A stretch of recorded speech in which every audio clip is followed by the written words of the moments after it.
जय हिंद प्यारे बच्चों, कैसे हैं आप सभी। मैं अमरीन श्रीवास्तव आप सभी का आपके अपने परिवार खान ग्लोबल में स्वागत करता हूं। उम्मीद करता हूं सारे बच्चे मस्त होंगे, अच्छी पढ़ाई चल रही होगी, जानदार शानदार लाजवाब। पिछली क्लास में हम लोग जो टॉपिक पढ़े थे वो टॉपिक हम लोगों का क्या था, दिल्ली सल्तनत, अर्ली मिडाइवल। आज से आपका दिल्ली सल्तनत शुरू है, तो इस हफ्ते पूरा दिल्ली सल्तनत लगातार चलेगा, मतलब कमिंग वीक भी चलेगा। तो स्टार्ट करते हैं दिल्ली सल्तनत। दिल्ली सल्तनत में सबसे पहले हम लोग पढ़ते हैं, एक बार सभी बच्चे कमेंट करके बता दीजिएगा सभी का ऑडियो वीडियो क्लियर है, किसी के मन में कोई डाउट कोई सवाल हो तो पूछ लीजिए। चलिए, थैंक यू टू ऑल। अब शुरू करते हैं एक एक करके। हम लोग पढ़ रहे थे क्या, दिल्ली सल्तनत स्टार्ट करने वाले हैं। आज क्लास स्टार्ट होगी आपकी दिल्ली सल्तनत। अब दिल्ली सल्तनत की अगर हम बात कर लेते हैं, यानी क्या दिल्ली सल्तनत, क्या कहते हैं, दिल्ली सल्तनत। दिल्ली सल्तनत की अगर हम बात कर लेते हैं तो इसका टाइम पीरियड कब से कब होगा, 1206 से लेकर 1526 एडी आपका माना जाता है क्या दिल्ली सल्तनत का टाइम पीरियड। अब दिल्ली सल्तनत में कितनी डायनेस्टी रूल करती है। नमस्कार सभी को, पूजा, रीना, सभी राणा जी का, अमित, विपिन, दिवेश, सभी को जय हिंद प्यारे बच्चों। तो देखो दिल्ली सल्तनत में कितनी, तो 5 डायनेस्टी रूल करती हैं। दिल्ली सल्तनत में अगर बात करोगे डायनेस्टी की बात कर लेते हैं। सबसे पहले इसमें डायनेस्टी की बात कर लेते हैं, यानी वंश की बात कर लेते हैं। तो कितना वंश रूल करता है, तो 5 वंश रूल करता है। कौन कौन सी डायनेस्टी हो जाएगी, तो स्लेव डायनेस्टी, यानी कौन सा वंश, तो गुलाम वंश। दूसरा क्या हो जाएगा, तो खिलजी डायनेस्टी, यानी क्या खिलजी वंश, यानी कौन सा वंश, तो खिलजी वंश। अगला कौन सा हो जाएगा, तुगलक डायनेस्टी,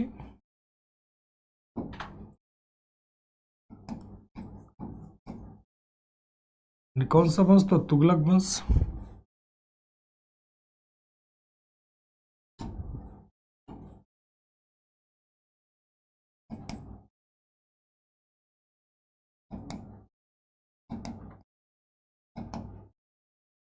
तो स्लेव, खिलजी और क्या, तुगलक डायनेस्टी, यानी तुगलक वंश।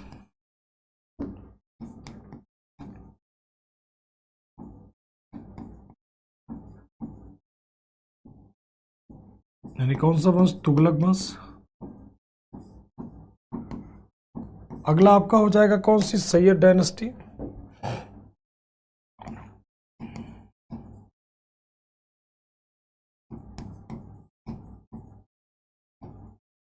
यानी कौन सा वंश, तो सैयद वंश। इसके बाद आपका हो जाता है कौन सी, लोधी डायनेस्टी,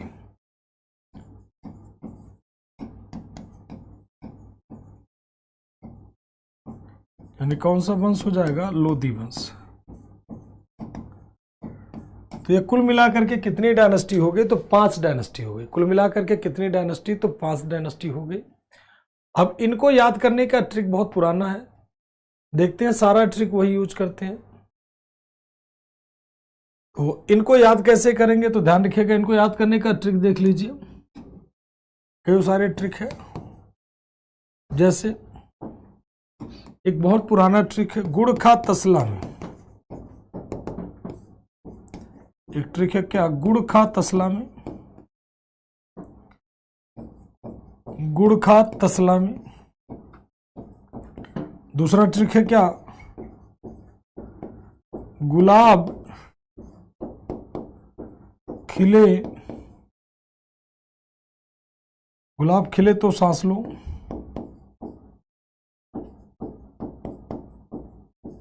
गुलाब खिले तो सांस लो, गुलाब खिले तो सांस लो। ये दोनों ट्रिक है, जो मर्जी करे वो आप यूज कर लीजिए। यहां पर देखो, गुल का मतलब हो जाएगा कौन सा, तो गुड़ का मतलब हो जाएगा गुलाम वंश, खा का मतलब हो जाएगा क्या, खिलजी वंश, ता का मतलब हो जाएगा क्या, तुगलक वंश, शाह का मतलब हो जाएगा क्या, सैयद वंश। ला का मतलब हो जाएगा कौन सा वंश, तो लोदी वंश। ठीक है, दूसरा ट्रिक देख सकते हैं, गुलाब का मतलब हो जाएगा गुलाम वंश, खा का मतलब खिलजी वंश, ता का मतलब तुगलक वंश, सा का मतलब सैयद, और लो का मतलब लोदी वंश। जो मर्जी करे वो ट्रिक यूज कर लीजिए, जैसा आपकी इच्छा करे।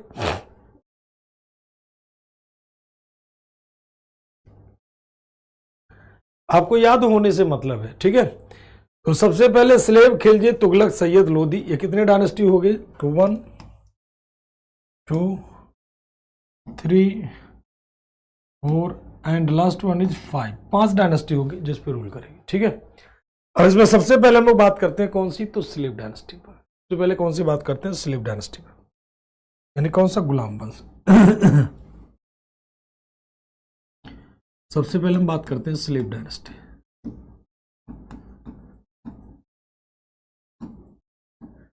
यानी कौन सा वंश, तो गुलाम वंश। अब जब हम गुलाम वंश की बात करते हैं तो इसमें टाइम पीरियड क्या होगा, तो 1206 से लेकर कितना हो जाएगा, 1290 एडी तक हो जाएगा। और इसमें कितनी कितनी डायनेस्टी, कितने तरह के तुर्क आते हैं, तो 3 तरह के। ठीक, तमाम सारे लोग, बहुत पुराने जमाने जो लोग पढ़ते थे तब का ट्रिक है। ठीक है, टेंशन ना लो, याद करो, जो मर्जी करे वो आपके ऊपर है। आप और भी ट्रिक आप खुद से भी बना सकते हो। देखो, अगर हम इसकी बात कर लेते हैं, ध्यान रखिएगा, तो इसमें 3 तरह के तुर्क होते हैं। पहला होते हैं कौन सा, तो ममलूक तुर्क। कौन सा, तो ममलूक, इसे कहते हैं ममलूक डायनेस्टी वाले तुर्क, यानी कौन सा वंश, ममलूक वंश। दूसरा इधर क्या होगा, इलबारी तुर्क, इलबारी तुर्क, इलबारी डायनेस्टी, यानी कौन सा वंश, तो इलबारी वंश। इसके अंदर भी इलबारी वंश वाले तुर्क हो जाएंगे। और दूसरा हो जाएगा क्या, बलबनी डायनेस्टी,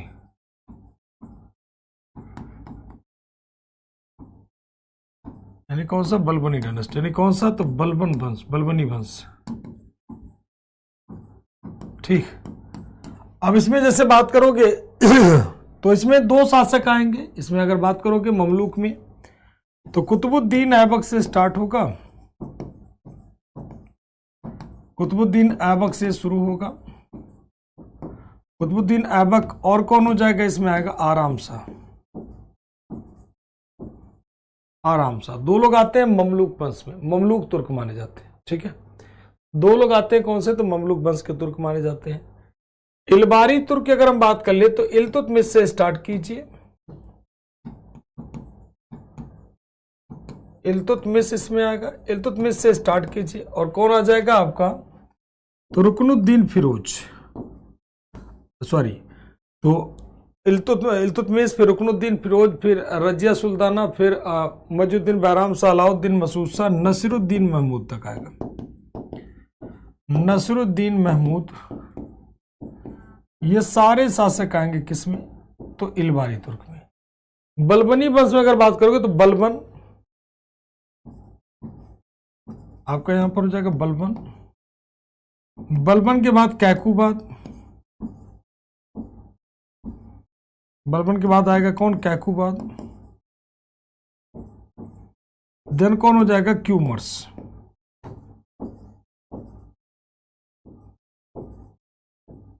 क्यूमर्स। ये तीनों आएंगे बलबनी वंश में। ठीक, तो सबसे पहले ममलूक, फिर इलबारी, फिर बलबनी। अब इसमें सबसे पहले हम लोग देखते हैं ममलूक डायनेस्टी, यानी कौन सा, गुलाम वंश।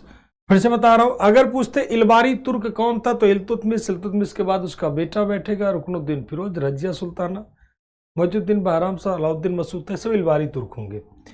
ममलूक हो जाएगा कौन, कुतुबुद्दीन ऐबक। उधर हो जाएगा बलबनी वंश। अब इसमें सबसे पहले हम लोग बात करते हैं स्लेव डायनेस्टी में, और सबसे पहले हम लोग बात करते हैं कौन, कुतुबुद्दीन ऐबक का, कुतुबुद्दीन ऐबक।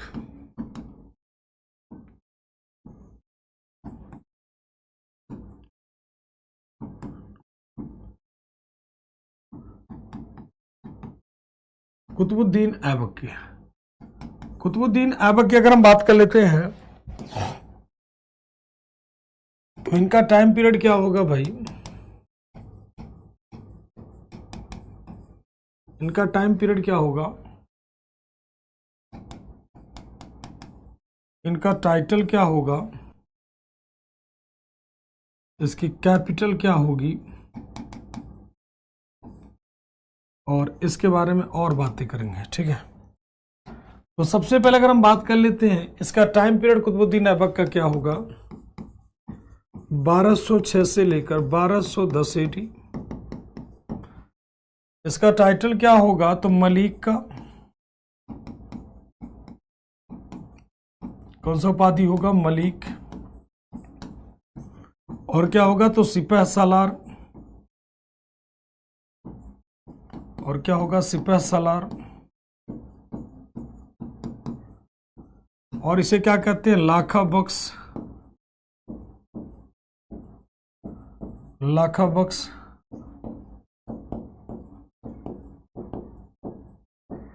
लाख बख्श। और क्या होगा?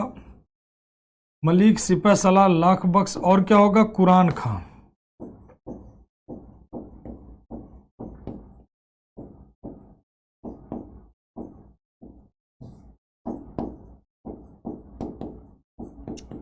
कुरान खां। अब देखो, मलिक, सिपह सलार, लाख बख्श, कुरान खां। हाँ, ये सब लास्ट में पढ़ेंगे बेटा। प्रतिहार, गढ़वाल, चौहान, चालुक्य, राष्ट्रकूट, ये सब आखिरी में, ये सब आखिरी में पढ़ते हैं, ठीक है। ये सब कब पढ़ते हैं? हम लोग लास्ट में पढ़ते हैं, ठीक है। ये सारे नाम हम लोग कब पढ़ेंगे? तो ये सब हम लोग आखिरी में पढ़ेंगे। और बताओ, और कोई समस्या, कोई परेशानी? ठीक। गुलाम वंश का कितना शासक था? अभी सुधांशु पढ़ लोगे, उसके बाद काउंट कर लेना कितना शासक थे, ठीक है। अभी जब पढ़ लेना तो अभी काउंट कर लेना। अब देखो, इसकी कैपिटल कहाँ होगी? अभी सब समझा रहे, टेंशन नहीं लेना, अभी सब समझा रहे। इसकी कैपिटल कहाँ होगी? तो लाहौर। कहाँ पर होगी? लाहौर। कैपिटल कहाँ होगी? लाहौर। इसे कहते हैं क्या? तो ही was A founder of Delhi सल्तनत।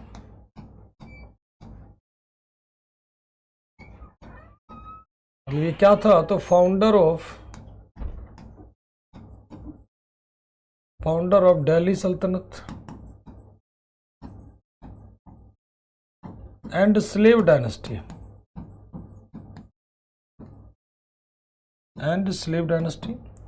दिल्ली सल्तनत और गुलाम वंश का संस्थापक।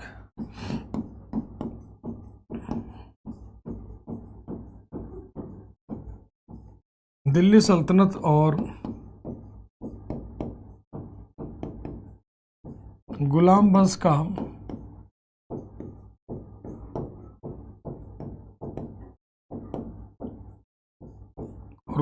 का संस्थापक। दिल्ली सल्तनत और गुलाम वंश का संस्थापक। चलो अब शुरू करते हैं समझना। देखो, कुतुबुद्दीन ऐबक किसका गुलाम था? और पॉइंट लिख लेते हैं, फिर समझते हैं। पॉइंट और लिख देते हैं। He was a slave of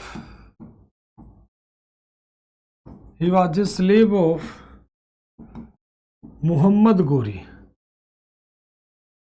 he was a slave of Muhammad Ghori. इसका गुलाम था, मोहम्मद गोरी का गुलाम था।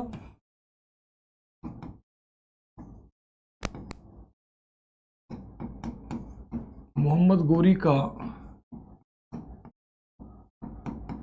गुलाम था। किसका गुलाम होगा? मोहम्मद गोरी का गुलाम होगा, ठीक है। चलो इसको समझते हैं। देखो, 1206 से 1210 तक का इसका टाइम पीरियड माना जाता है। और बात कर ले, इसकी उपाधि क्या होगी? मलिक की उपाधि होगी। इसकी उपाधि क्या होगी? सिपह सालार की उपाधि होगी। इसकी उपाधि क्या होगी? लाख बख्श की। लाख बख्श का मतलब जो लाखों का दान करता हो। लाखा बख्श का मतलब गिवर ऑफ लाखाज, या लाखों का दान जो करने वाला है। ऐसे लाख बख्श का मतलब हो गया लाखों का दान करने वाला।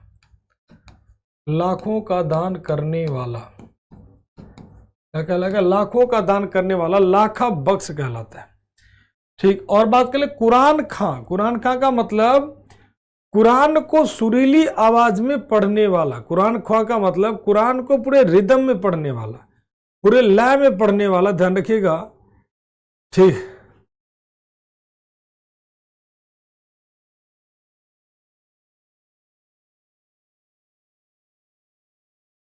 ठीक, कुरान को सुरीली आवाज में पढ़ने वाला, लय में पढ़ने वाला, एक रिदम में पढ़ने वाला, वो कहलाता है क्या? कुरान खां। क्या कहलाएगा? उसे कहते हैं कुरान खां। मतलब कुरान को पूरे लय में पढ़ने वाला, कुरान को एक लय में पढ़ने वाला, उसे कहते हैं कुरान खां।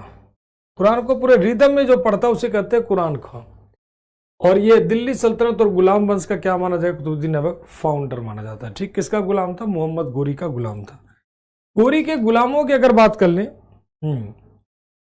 कुरान का जाने तो मोहम्मद गोरी के अगर हम गुलामों की बात कर लें कि भाई गुलामों में कौन कौन सा गुलाम था, क्या था क्या नहीं था, तो कई सारे गुलाम इसके पास अच्छे खासे थे मोहम्मद गोरी के पास। मोहम्मद गोरी के गुलामों की अगर हम बात कर लेते तो कई सारे गुलाम थे इसके। ठीक, जैसे इसने कई लोगों से वैवाहिक संबंध भी स्थापित किया। कुतुबुद्दीन ऐबक ने इल्तुतमिश से अपनी पुत्री का विवाह कर देता है। ठीक, और नसरुद्दीन कुमाचा से अपनी बहन का विवाह कर देता है। ताजुद्दीन अलदौच, मतलब ये वैवाहिक संबंध भी थोड़ा सा लागू करता है।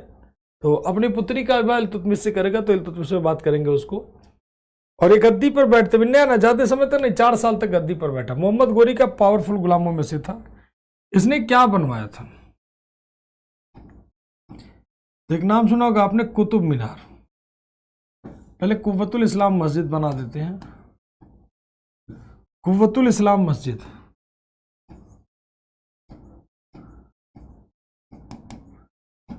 कुव्वतुल इस्लाम मॉस्क्यू, मतलब क्या? कुव्वत उल इस्लाम मस्जिद।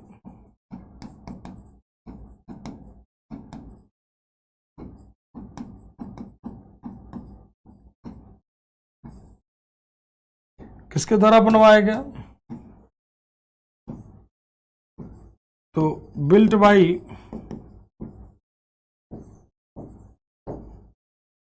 कुतुबुद्दीन ऐबक।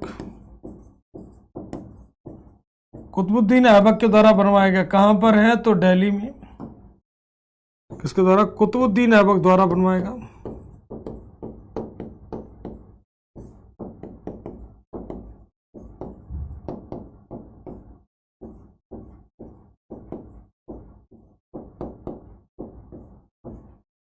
कहां पर है? तो दिल्ली में। मतलब कहां पर? तो दिल्ली में। इसे कहते हैं फर्स्ट मॉस्क्यू ऑफ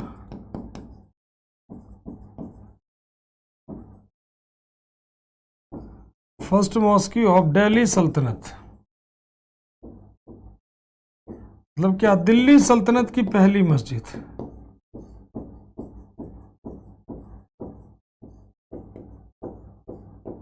दिल्ली सल्तनत की पहली मस्जिद।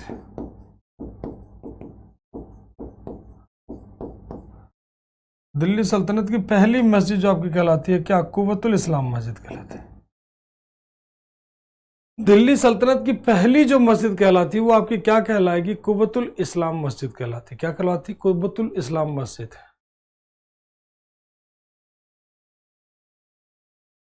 ठीक, कौन सी मस्जिद? तो कुव्वतुल इस्लाम मस्जिद। ठीक है ना? अरे भाई गुलाम था तो गुलामी से फ्री कर देगा ना, गुलाम था तो गुलामी से फ्री कर देगा। इसकी योग्यता इतनी बढ़िया थी, युद्ध कला इतना अच्छा करता था मोनू, इसे दास्ता से मुक्त कर देता। कहता भाई तू बहुत अच्छा काम कर रहा, तो दास्ता से मुक्त कर देता है। ठीक है ना? तो दास्ता से मुक्त कर देता है, दास्ता से फ्री कर देता है, ध्यान रखिएगा। तो कुतुबुद्दीन ऐबक द्वारा बनवाया गया। कहां पर? तो दिल्ली में। से पहली मस्जिद कही जाती है दिल्ली सल्तनत की। तो ध्यान रखिएगा, अगर आपसे पूछे कि पहली मस्जिद भारत के यानी दिल्ली की पहली मस्जिद तो कौन सी होगी? कुव्वतुल इस्लाम मस्जिद। इसके द्वारा बनवाई गई, कुतुबुद्दीन ऐबक के द्वारा बनवाई गई। कौन से डायनेस्टी में बनी? तो स्लेव डायनेस्टी में। और कहां पर है? तो ध्यान रखिएगा दिल्ली में। कहां पर है? दिल्ली में। ठीक, इसके बाद आते कुतुब मीनार।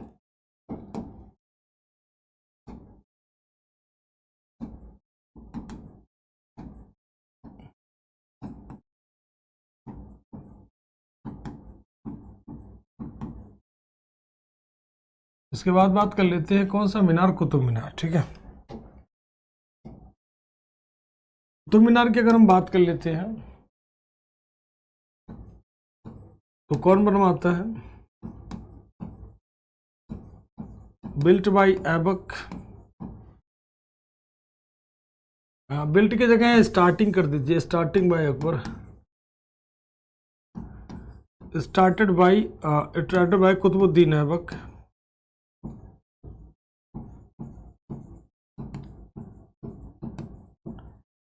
कुतुबुद्दीन ऐबक द्वारा शुरू कराया गया। कहाँ पर है? तो दिल्ली में। किसको डेडिकेटेड है, यानी किसको सम्मानित है, किसको समर्पित है? तो कुतुबुद्दीन बख्तियार काकी।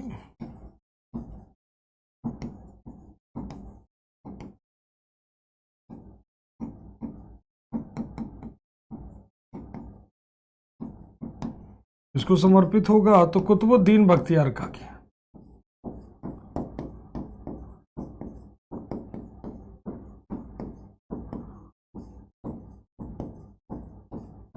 कुतुबुद्दीन बख्तियार काकी को समर्पित है। अभी कहां पर है? कुतुबुद्दीन बख्तियार काकी को समर्पित है। ठीक, अब कुतुब मीनार का पूरा पोस्टमार्टम करते हैं। टोटल फ्लोर इसमें कितने हैं? टोटल फ्लोर इसमें कितने हैं? तो 5 फ्लोर। कितने? 5 फ्लोर है। चलो कुतुब मीनार का थोड़ा सा पोस्टमार्टम कर देते हैं। ठीक, इसका पूरा बढ़िया से पोस्टमार्टम करते हैं। तो कुतुब मीनार किसने शुरू कराया था? कुतुबुद्दीन ऐबक ने। कहां पर है? दिल्ली में। किसको समर्पित है? कुतुबुद्दीन बख्तियार काकी। कितने फ्लोर है? तो 5 फ्लोर है। अब एक एक करके हम आपको पूरा पोस्टमार्टम करते हैं कुतुब मीनार का पूरा बढ़िया सा। चलो भाई देखते हैं।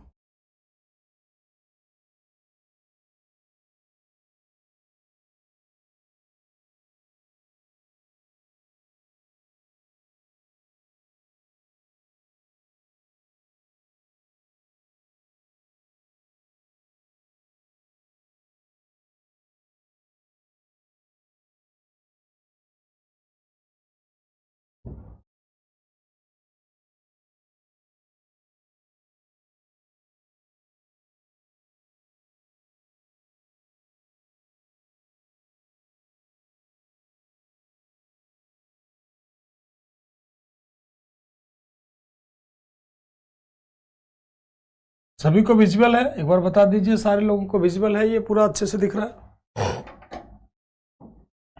सभी को अच्छे से दिख रहा है? ये देखो, ये इसका बेस है। इसको स्टार्ट करवाता है कौन? ऐबक। किसके द्वारा बनवाया गया? ऐबक के द्वारा। ठीक, फिर इसमें ये पहला फ्लोर है, फर्स्ट फ्लोर है। ये दूसरा, ये तीसरा, ये पहला, दूसरा, तीसरा, ये 3 फ्लोर हो गए। ये किसके द्वारा बनवाया गया था? ये बना गया था इल्तुतमिश के द्वारा। इल्तुतमिश के द्वारा। और इसने क्या करवा दिया था? कंप्लीट। ठीक, इसने क्या करवा दिया था? पूर्ण करवा दिया। हिंदी में लिखे। अच्छा भाई, चलो, ऐबक के द्वारा बनवाया गया इसे, कुतुबुद्दीन ऐबक के द्वारा। और इसे पूर्ण करवाता है कौन? इल्तुतमिश के द्वारा। इल्तुतमिश के द्वारा। इल्तुतमिश द्वारा इसे क्या किया गया? पूर्ण किया गया। ठीक है। और इसमें जो आखिरी फ्लोर है, ये चौथा फ्लोर है, ये 5वां फ्लोर है। और इसके बाद ये फ्लोर भी खराब हो गया था। ये बनवाता है कौन? फिरोज शाह तुगलक। कौन बनवाएगा? फिरोज शाह तुगलक। ठीक है, ब्रैकेट में कर देना FST समझने के लिए, फिरोज शाह तुगलक। ये इसे कंप्लीट करवाता है। ठीक, चलिए अब देखो ध्यान से, इसको स्टार्ट कराता है कौन? ऐबक। कौन स्टार्ट कराएगा? ये पहला फ्लोर जो है ये बनवाता है कौन? ऐबक। ये वाला फ्लोर बनवाता है ऐबक। ये दूसरा, ये तीसरा, और ये चौथा, और ये क्या हो जाता है? 5वां। फिर पहला बेसमेंट ऐबक के द्वारा बनवाया जाता है। और ये दूसरा, तीसरा, ये तीनों फ्लोर क्या होता है? इल्तुतमिश के द्वारा। फिर जब फिरोज शाह तुगलक गद्दी पर बैठता है, देन बिजली आती। बिजली जानते हैं ना? बिजली, लाइटनिंग होती है। जब वो आती है तो 5 जो चौथा फ्लोर है वो खराब हो जाता है। फिर उसमें एक फ्लोर और ऐड करवा करके 5वां फ्लोर नए तरीके से बनवाता है कौन? फिरोज शाह तुगलक। किसके द्वारा बना दिया? तो फिरोज शाह तुगलक ऊपर वाला। ठीक, कुतुब मीनार के अंदर क्या बनवाया था सर? अरे कुतुब मीनार बनवाया था, कुतुब मीनार के अंदर क्या होगा जी? कुतुब मीनार बनवाएगा और क्या? और किस चीज से बना? अभी तक खराब नहीं हुआ, टूटा नहीं। कौन कहता नहीं खराब होता है? अरे इसको बहुत मजबूती से बनाया गया, बहुत मजबूती से बनाया गया, इसमें कई सारी चीजें प्रयोग होती थी। कुतुब मीनार के अंदर क्या है? कुतुब मीनार के अंदर कुछ नहीं है, खाली है, खाली मीनार है। अंदर में यहाँ पर अंदर सीढ़ियाँ हैं, यहाँ से चढ़ के यहाँ तक पहुँच सकते हो, लेकिन आपको अलाउ नहीं है, ठीक है। हाँ, यहाँ से चढ़ के अंदर नीचे जाओगे, ये पूरा यहाँ से पहुँच करके वहाँ पर। इसके अंदर कुछ भरा नहीं है, इसके अंदर कुछ भरा नहीं है कि आप सोचो कुतुब मीनार के अंदर कुछ है, तो बिल्कुल नहीं। इसको कैसे याद करोगे? तो देखो कैसे याद करोगे। कुतुबुद्दीन बख्तियार काकी कौन थे? तो ये चिश्ती संप्रदाय होता है, उसके जो है गुरु माने जाते हैं। कौन से संप्रदाय के? चिश्ती संप्रदाय के अनुयायी माने जाते हैं आपके कौन? बख्तियार काकी जी। तो इसको ऐसे याद करोगे कि कुतुब ने, कुतुब का मतलब कुतुबुद्दीन ऐबक, कुतुब ने कुतुब की याद में क्या बनवाया? कुतुब मीनार बनवाया, ठीक है। कुतुब ने कुतुब की याद में क्या बनवाया? कुतुब मीनार। फिर से देख लीजिए, कुतुब ने कुतुब की याद में क्या बनवाया? कुतुब मीनार बनवाया। अब क्यों बनवाया कुतुब मीनार? तो दो तीन चीजें आती है। पहला, कुछ लोग कहते हैं कि मुस्लिम धर्म के जीत का चिन्ह माना जाता है, इसलिए कुतुब मीनार बनवाता है। मुस्लिम धर्म के जीत का सिंबल माना जाता है, इसलिए कुतुब मीनार बनवाता है। कुछ लोग कहते हैं नहीं नहीं नहीं, ये नहीं, जीत की वजह से कुतुब मीनार नहीं बनवाता। फिर क्यों बनवाता है भाई? कुछ लोग कहते हैं मुस्लिम धर्म के जीत का चिन्ह था इसलिए बनवाता है। कुछ लोग कहते हैं कि भाई जिसकी आवाज बहुत बुलंद होगी वो नमाज अदा करने के लिए, कुछ इतिहासकार इस तरह के मानते हैं कि यार नमाज अदा करने के लिए कुतुब मीनार बनवाया गया, ठीक। तीसरा होता है क्या, किसके सम्मान में बनवाया गया? तो कुतुबुद्दीन बख्तियार काकी के सम्मान में। तो क्लियर आपका ही होगा, ठीक। किसके सम्मान में? कुतुबुद्दीन बख्तियार काकी के। साथ साथ नोट करते चलो, और कौन सा नोट मिलेगा? नोट करते चलो, यही तो नोट्स है, प्रॉपर नोट करते चले, साथ बनाते चलो। थोड़ा हाथों को भी कष्ट दो। सारा पीडीएफ भेजा जा रहा है, उससे आप अपना नोट्स बनाओ, जो मर्जी करे करो। हाँ, और कौन सा बिट्टू नोट्स चाहिए? और कौन सा नोट्स होता है? प्रॉपर नोट्स बन रहा है, इसको आप अपने हाथ से बनाते चलिए, साथ लिखते चलो। इसको हाथ से बनाते चलो, बढ़िया सा नोट बनाते, वही नोट काम आएगा आपके, ठीक है। थोड़ा आराम, थोड़ा दूर करो, थोड़ा सा आराम दूर करो, आराम थोड़ा, या तो आराम ही कर लो या तो पढ़ाई कर लो, या तो आराम ही कर लो या तो पढ़ाई कर लो, दो ही चीजें होती हैं। या तो आराम करो या तो पढ़ाई करो। आराम कर पाओगे तो पढ़ाई नहीं होगी, पढ़ाई करोगे तो आराम नहीं होगी। अब लिखा लिखाया सब कुछ है, क्या ही करोगे। चलो आते हैं। हाँ, लास्ट में क्या होता है? लास्ट में कोई नोट नहीं होता, साथ साथ बनाते चलो। लास्ट क्या होता है? तो कुतुबुद्दीन ऐबक ने किसके सम्मान में कुतुबुद्दीन ऐबक ने किसके सम्मान में? कुतुब के सम्मान में क्या बनवाया? कुतुब मीनार बनवाया। तो कुतुब कुतुब कुतुब तीनों आपका क्या हो जाता है? कॉमन हो जाता है। तीनों आपका क्या हो जाता है? कॉमन है। बहुत बढ़िया बच्चे, साथ साथ में नोट लिख रहा हूं। बहुत बढ़िया सूरज, वेरी गुड। आराधना, सभी बच्चे बढ़िया है।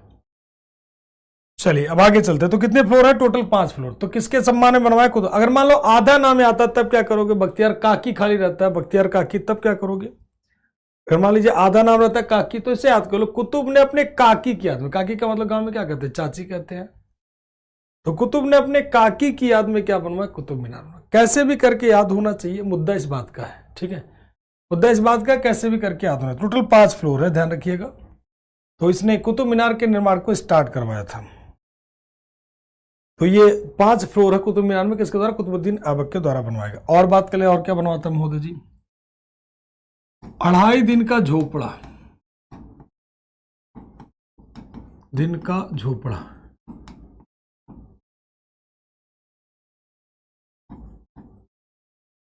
अढ़ाई दिन का झोपड़ा, इसको ट्रांसलेट नहीं करना है। 2.5 दिन का झोपड़ा,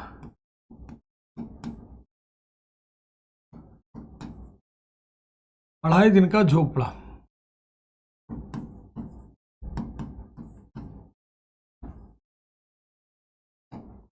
अढ़ाई दिन का झोपड़ा, ये किसके द्वारा बनवाया? कहां पर है? तो अजमेर में।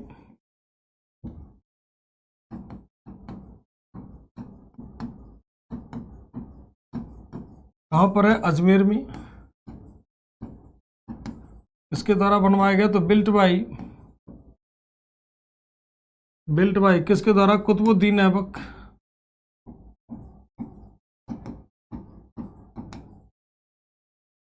कुतुबुद्दीन ऐबक द्वारा बनवाएगा।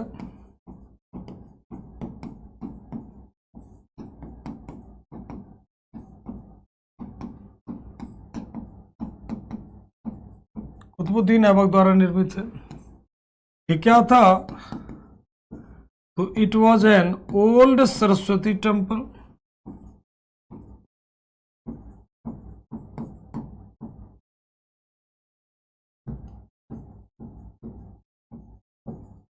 यह एक प्राचीन सरस्वती मंदिर था।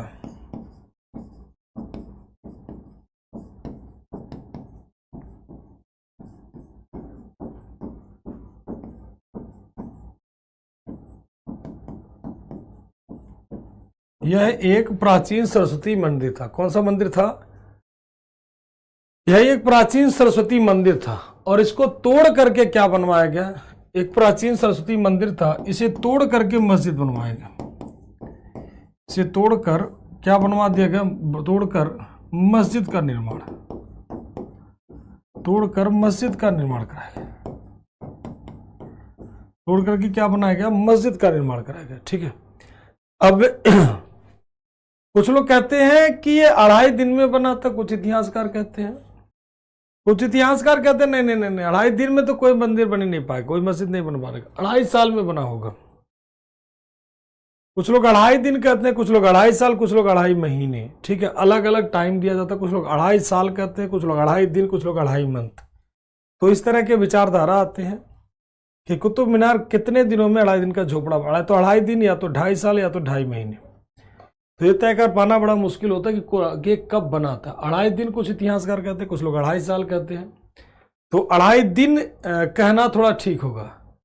ठीक, हाँ, 2.5 दिन इसे कहना ठीक हो, क्योंकि 2.5 दिन में कुछ लोग कहते, देखो दो चीजें आती है। सॉरी, 2.5 दिन नहीं, जैसे मान लीजिए मस्जिद था, कुछ लोग कहते हैं 2.5 दिन में बना था। अब इसका हम इमेज आपको दिखा दे रहे हैं, फिर उसके बाद ही आप लोग डिसाइड करना कि कितने दिन में बना होगा।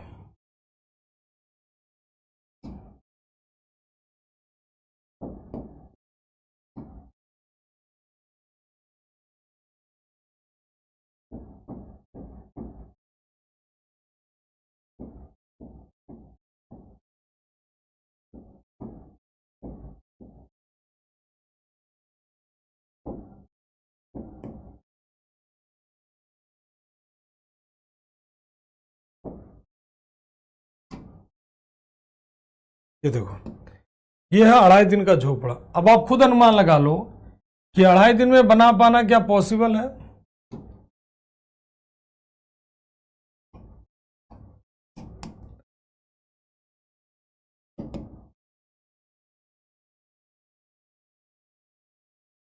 अब ये है 2.5 दिन का झोपड़ा। अब आप खुद अनुमान लगा लीजिए, क्या इतना बड़ा मोनूमेंट 2.5 दिन में बन पाएगा? पीछे भी है, ये तो आपका गेट दिखा रहे हैं बस। यह है 2.5 दिन का झोपड़ा। ये क्या है? 2.5 दिन का झोपड़ा। दिन का झोपड़ा, 2.5 दिन का झोपड़ा। अब बताओ 2.5 दिन का झोपड़ा क्या आप ये बना पाओगे?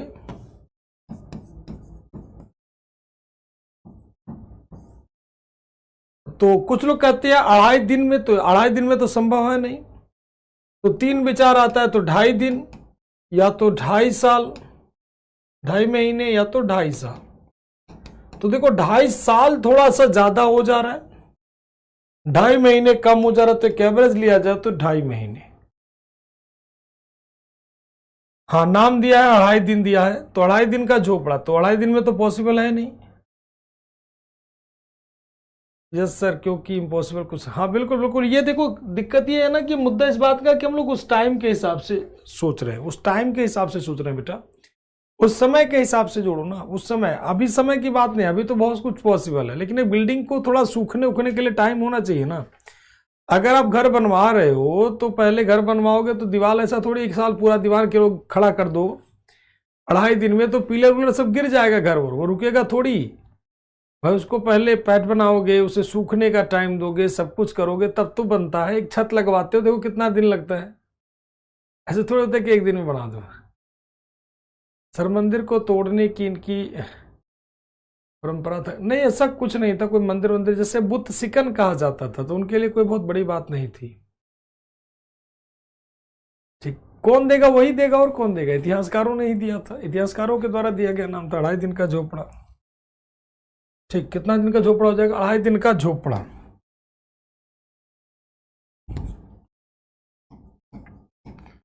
ढाई दिन का क्या हो जाएगा? झोपड़ा। चलिए, अब महोदय जी के बारे में और बात कर लेते, कुतुबुद्दीन ऐबक के। इसके दरबारी विद्वान की बात कर लेते हैं।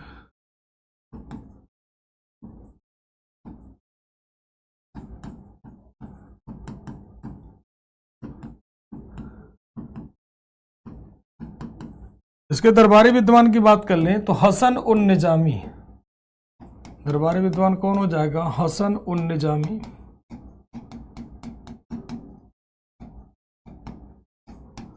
हसन उल निजामी।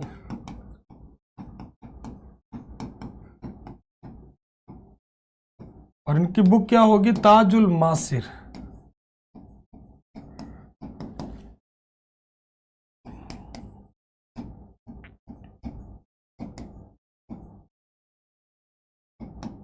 ताजुल मासिर। ताजुल मासिर इसकी क्या हो जाएगी? किताब हो जाएगी। कौन सी किताब हो जाएगी? ताज उल मासिर। ठीक। अब अगर कोई जबरदस्ती कहे कि नहीं इतने दिन में ही बना था, तो कोई बात नहीं, उसको मान लो, उसमें क्या है दिक्कत? ठीक। दूसरा विद्वान हो जाता है कौन? फख्र ए मुदब्बिर।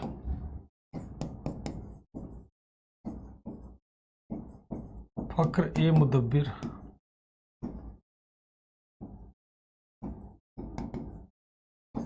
क्या हो जाएगा? तो फख्र ए मुदब्बिर।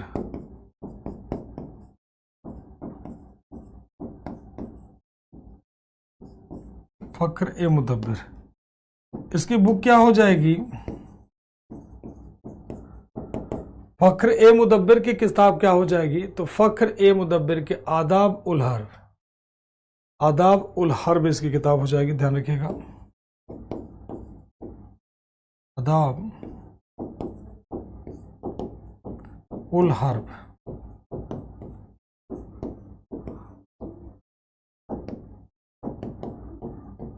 आदाब उल हर्ब किसकी किताब हो जाएगी? तो फख्र ए मुदब्बिर की किताब हो जाएगी। ठीक। अब इसी का एक कमांडर, एक्चुअल में कमांडर था कौन? को मोहम्मद गोरी का कमांडर था कुतुबुद्दीन बख्तियार खिलजी।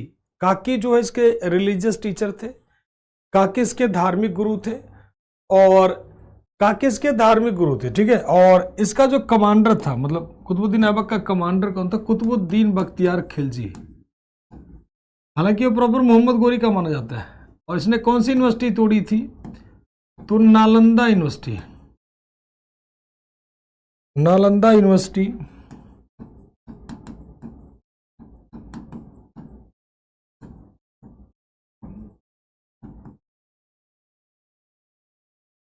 डिस्ट्रॉयड बाय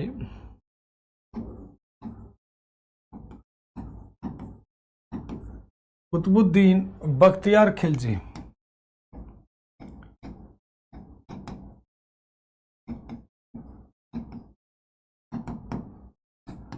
नालंदा विश्वविद्यालय को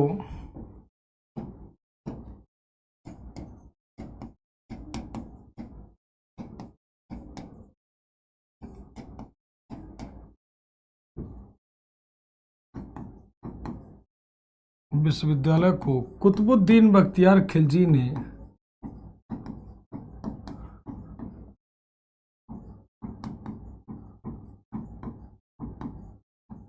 कुतुबुद्दीन बख्तियार खिलजी ने तोड़ा था।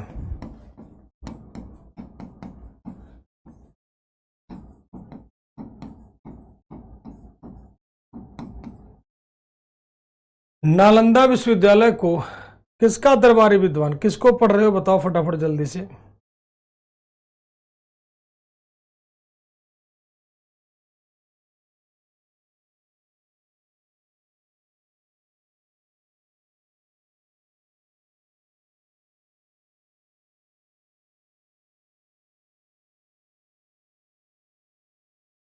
बताओ।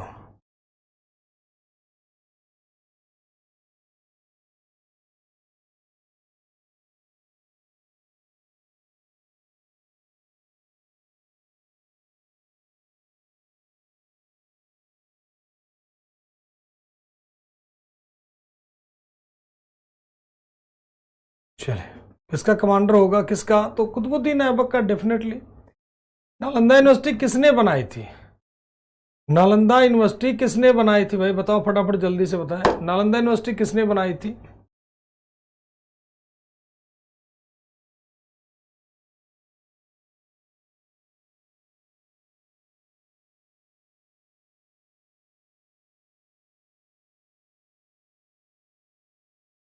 नालंदा किसने बनवाया था?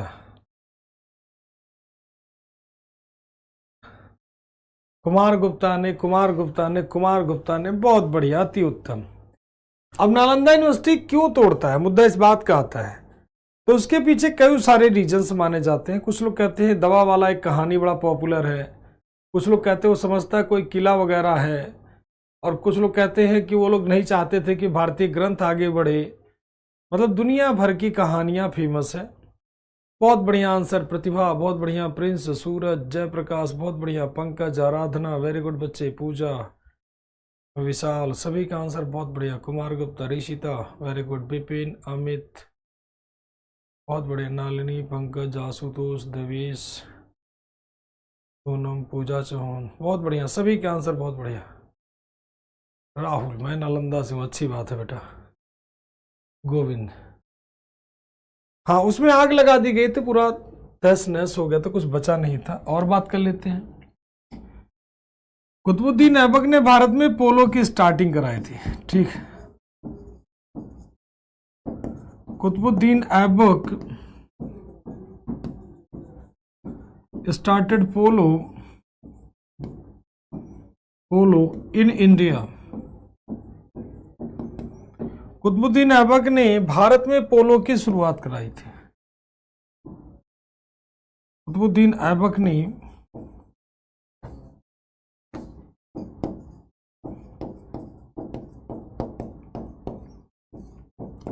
कुतुबुद्दीन ऐबक ने भारत में पोलो की शुरुआत कराई थी।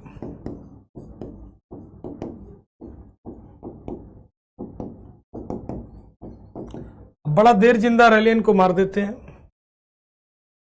बड़ा देर तक जिंदा रह लिया Qutubuddin Aibak. Death and tomb of Aibak.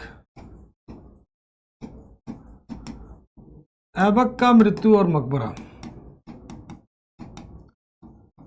Aibak का मृत्यु व मकबरा। तो ऐबक की मृत्यु कैसे हुई थी बताएं आप लोग फटाफट तेजी से। 1210 AD में। कहां पर? तो लाहौर में। कहां पर? लाहौर में। कैसे? कारण क्या था भाई इसका? कॉज क्या था? नहीं, कारण क्या था?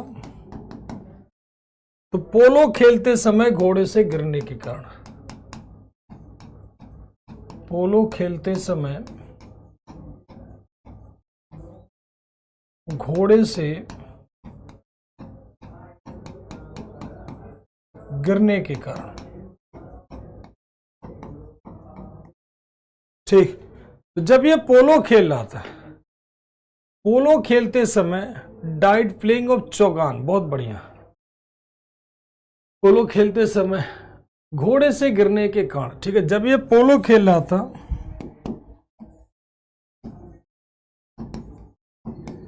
while playing पोलो, पोलो खेलते समय he fell from his horse, और अपने घोड़े से गिर गया, और उसके बाद का रिजल्ट क्या हुआ? इसकी महोदय जी का काम तमाम हो गया, ठीक है। उसमें पोलो को एक नाम दिया जाता, पोलो को एक शब्द कहा जाता है, जिसे चौगान कहते हैं। क्या कहा गया? चौगान। क्या कहा जाता है? चौगान। तो चौगान खेलते समय, पोलो खेलते समय बख्तियार खिलजी और काकी, बहुत अंतर है बेटा। खिलजी युद्ध वाला था, काकी युद्ध नहीं करते थे। काकी सूफी संत थे चिश्ती संप्रदाय के, और खिलजी अलग था। खिलजी खतरनाक आदमी था। काकी का मतलब होता है रोटी बांटने वाला, जो गरीबों में रोटियां बांटा करे, ठीक है। अच्छा, नालिन है, चलिए अच्छी बात है बेटा। देखो कोशिश करते हैं अब, चूंकि बहुत छोटा छोटा स्क्रीन आप लोगों का बहुत छोटा नाम दिखता है। नालिन, नलिन, नलिन है कि नलिन है, चलो अच्छी बात है। जो भी नाम ले ले बेटा, हमारा उद्देश्य अच्छा ही रहता है, टेंशन मुक्त रहो, ठीक है।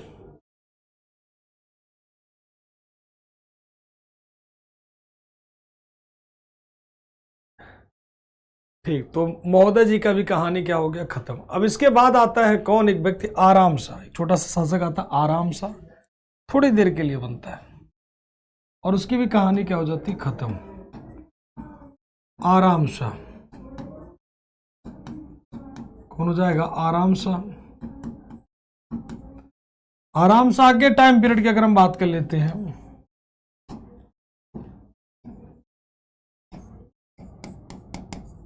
इसका टाइम पीरियड क्या होगा, तो 1210 से 1211, और ये किसके द्वारा हटाया जाएगा, तो रिप्लेस्ड बाई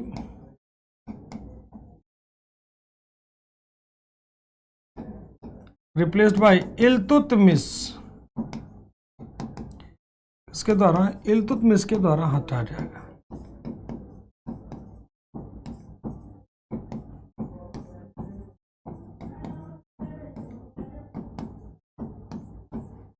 इल्तुतमिश के द्वारा क्या कर दिया गया, इसे हटा दिया गया।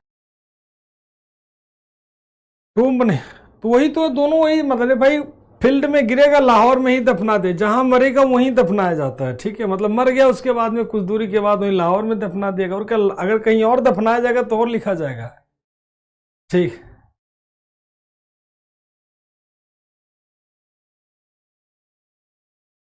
क्लियर, तो वहीं पर दफना, जहां पर ये मरता है वहीं पर इसे क्या कर दिया जाता है, दफना दिया जाता है, ठीक। सबका अलग अलग होता है नोट्स बेटा, हिस्ट्री को अलग बनाना, फॉर्मेट में बनाना है, पॉलिटी को शब्द वाइज बनाना, सब अलग अलग शब्द होता है। यहाँ पर ये शब्द नहीं है कि भाई फंडामेंटल राइट 6 तरह के होते हैं, एक्सप्लेन कर दिया, ये हिस्ट्री है बेटा, ठीक है। और इतना लेंदी, अभी जो लिखवा रहे यही नोट्स इतना मोटा बन जाएगा, इतना मोटा नोट्स बन जाएगा कि आप खुद ही कहोगे सर इसमें बता दो क्या पढ़े क्या ना पढ़े, ठीक है।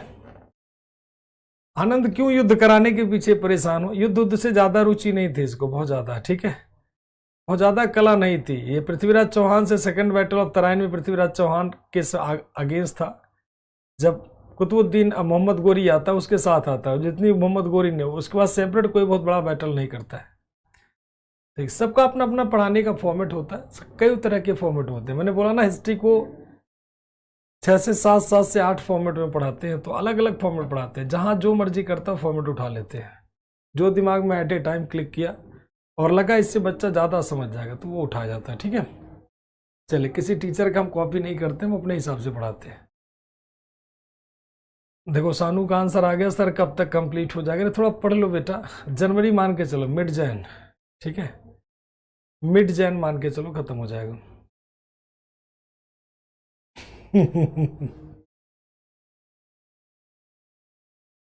चलिए, बहुत अच्छा पढ़ाते हैं सर, धन्यवाद।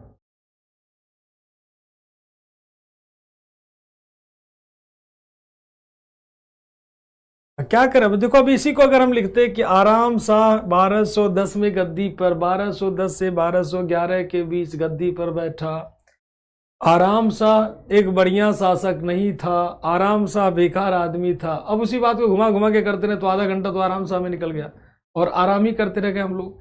फिर उसके बाद में फिर वही लिखवाएंगे, कुल मिला करके एक ही शब्द आएगा, इसको फिर इल्तुतमिश के द्वारा हटाया गया, तो इतना लंबा बनाने का जरूरत नहीं है, ठीक है। 2 शब्द कहते हैं, पढ़ाई 2 तरह की होती है, एक तो मूर्खों वाली पढ़ाई होती है, स्मार्ट पढ़ाई, तो स्मार्ट बनो, स्मार्ट बच्चे हो हमारे यार, ठीक, तो स्मार्ट बनो बढ़िया वाला, इसलिए तो सर पढ़ाते समय वक्त का पता नहीं चलता। चलिए, धन्यवाद। तो सबका अलग अलग तरीका होता है, मैंने बोला ना सबका अलग अलग तरीका होता है। चलिए, अब आते हैं, बात करते हैं किस पे, इल्तुतमिश पे। इल्तुतमिश पे, क्योंकि सभी टीचर को पता होता है कि उन्हें उनका कैसा पढ़ाना। अब देखो, अब इंग्लिश हम उससे कहो कि मैं इंग्लिश तरफ पढ़ा लूँ, मैं मैथ की तरह पढ़ाऊँ, तो नहीं ना पढ़ा पाऊंगा। मैथ वाले सर मैथ की तरह पढ़ाएंगे, इंग्लिश वाले सर इंग्लिश की तरह पढ़ाएंगे, और हिस्ट्री वाले सर हिस्ट्री की तरह पढ़ाएंगे, रोमांचक कहानियों में, ठीक है। बाकी सब्जेक्ट में आप उब जाओगे, हिस्ट्री में कभी नहीं उबोगे, पूरा इतिहास पढ़ लोगे, जब पाषाण काल में आप लोगों को आनंद ला दिया तो इसकी तो बात ही छोड़ो, अब तो इतिहास सारा रोमांचक ही है। तो हिस्ट्री में तो कभी बोरिंग लगेगी ही नहीं, मस्त वाली कहानी चलती है, जबकि वो फालतू बात करता भी नहीं।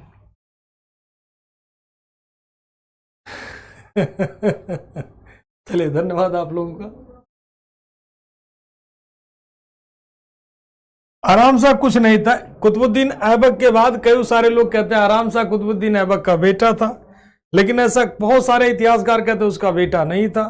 कुछ लोग कहते हैं आराम शाह उसका गुलाम था, तो कुछ इतिहासकार कहते हैं आराम शाह गुलाम नहीं था। बस आराम शाह को हटा दिया गया, किसके द्वारा? इल्तुतमिश के द्वारा। थोड़े समय के लिए बैठता, 8 महीने शासन करता है। इसके बाद होता है इल्तुतमिश।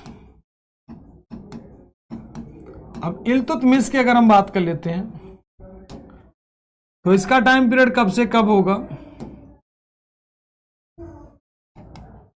इल्तुतमिश का टाइम पीरियड कब होगा? तो 1211 से लेकर 1236 एडी तक होगा। इसका रियल नेम क्या होगा भाई? इल्तुतमिश का रियल नेम क्या होगा? शमसुद्दीन इल्तुतमिश। शमसुद्दीन इल्तुतमिश।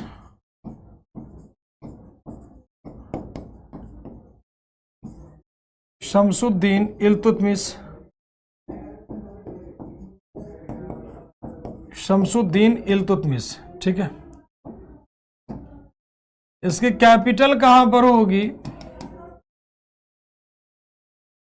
इसकी राजधानी कहां पर होगी?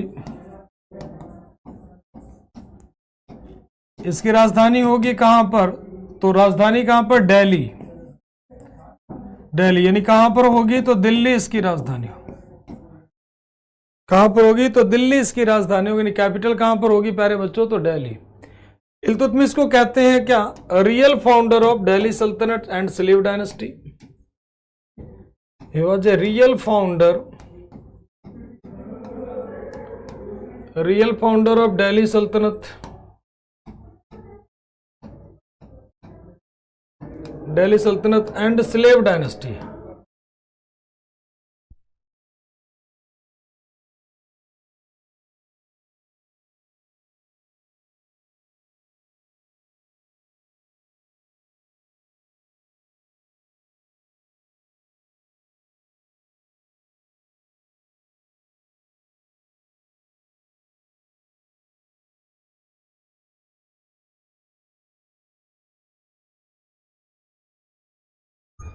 चलिए, ही was a real founder of Delhi सल्तनत एंड स्लेव डायनेस्टी। तो दिल्ली सल्तनत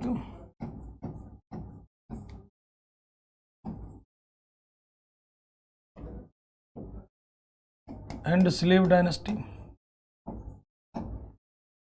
दिल्ली सल्तनत और गुलाम वंश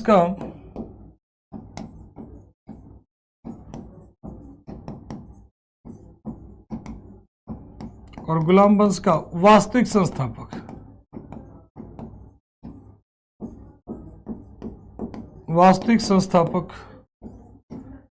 तो दिल्ली सल्तनत और गुलाम वंश का वास्तविक संस्थापक आपका कौन सा हो जाएगा? इल्तुतमिश।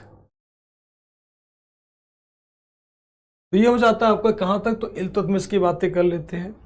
ये किसका गुलाम था? इल्तुतमिश स्लेव किसका था? तो he was a slave of Qutubuddin Aibak. किसका गुलाम था? तो कुतुबुद्दीन ऐबक का गुलाम था।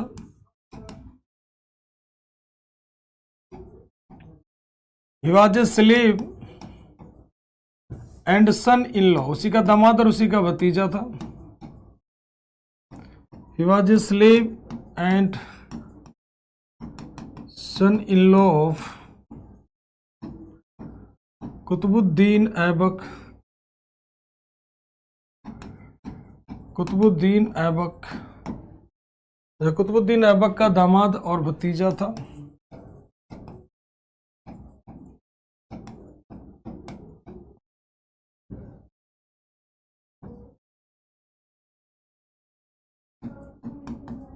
कुतुबुद्दीन ऐबक का दामाद और भतीजा था।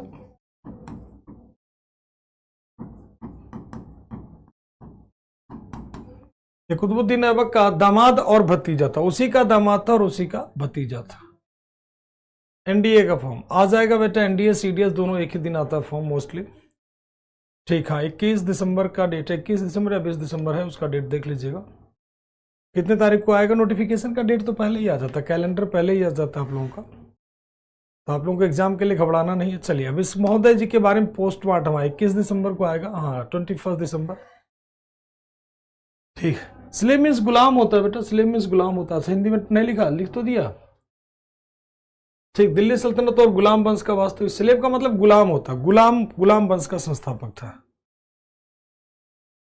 ठीक, दोनों कैसे होता, अरे भाई गुलाम से अपनी बेटी का शादी करवा दिया और क्या, उसे गुलामी से मुक्त कर दिया। जो उसका स्लेव था उससे अपनी पुत्री का शादी करवा देता और उसे स्लेवरी से क्या कर देता, मुक्त कर देता, इंडिपेंडेंट कर देता है, तो इसीलिए उसी का गुलाम और उसी का दामाद था।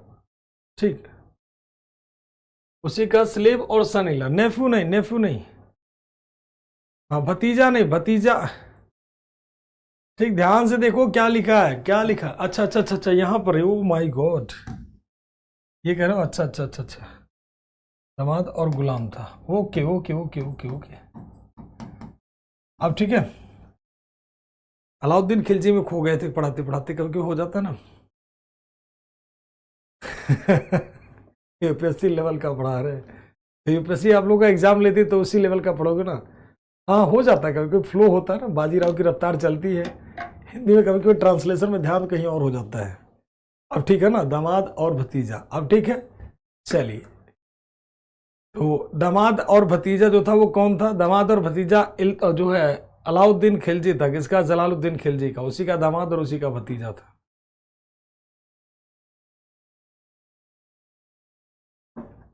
और कोई सवाल किसी के मन में?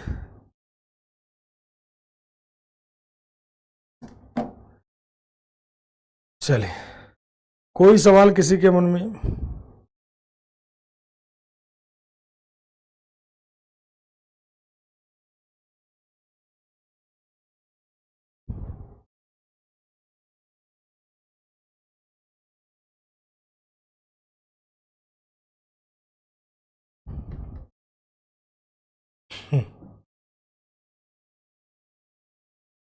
चलिए, अब क्लास का खत्म हो गया, थोड़ा समय बचा हुआ है, 1 मिनट बचा हुआ है, आपका क्लास खत्म करते हैं।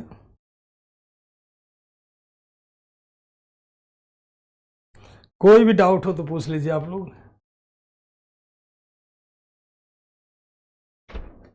100% क्लियर, 100% क्लियर, क्रिस्टल क्लियर। चलिए, थैंक यू टू ऑल, जय हिंद, जय भारत, वंदे मातरम।